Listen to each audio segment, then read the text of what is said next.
నీ గతం ఏంటో నేను చూడట్లేదు, నీ భవిష్యత్ ఏంటో అది చూస్తున్నాను. గిద్యోనేమో ఆయన యొక్క గతాన్ని గురించి మాట్లాడుతున్నాడు. నేను ఒక చిన్న గోత్రం నుంచి వచ్చాను, ఇజ్రాయెల్లో అన్నిటికంటే తక్కువది, నా కుటుంబము చిన్నది, నేను చాలా బలహీనుడిని. దేవుడేమో గిద్యోనుతో ఆయన యొక్క గుర్తింపు గురించి మాట్లాడుతున్నాడు. నేను నీలో ఒక బలాఢ్యుని చూస్తున్నాను, నువ్వు పరాక్రము గల వాడివి, చేయగలవు అని నేను చూస్తున్నాను అని దేవుడు అంటున్నాడు. నువ్వు ఏమి చేసావో అది చూడట్లేదు, నువ్వు ఏమి చేయబోతున్నావో అది నేను చూస్తున్నాను. 2024లో ఈ సంవత్సరం అంతా ఇలాగైపోయింది, అలాగైపోయింది, ఇది ఏంటో ఇక గతాన్ని గురించి మాట్లాడము ఆపేసి భవిష్యత్తును గురించి మాట్లాడము మొదలు పెట్టండి. 2025 గురించి మాట్లాడడం మొదలు పెట్టండి.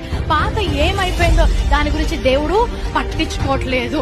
చాలా మంది వారి గతం గురించి ఆలోచించి వారి గమ్యాన్ని చెరిపేసుకుంటారు. నీ గమ్యము నీ గతము ద్వారా చెరపబడదు.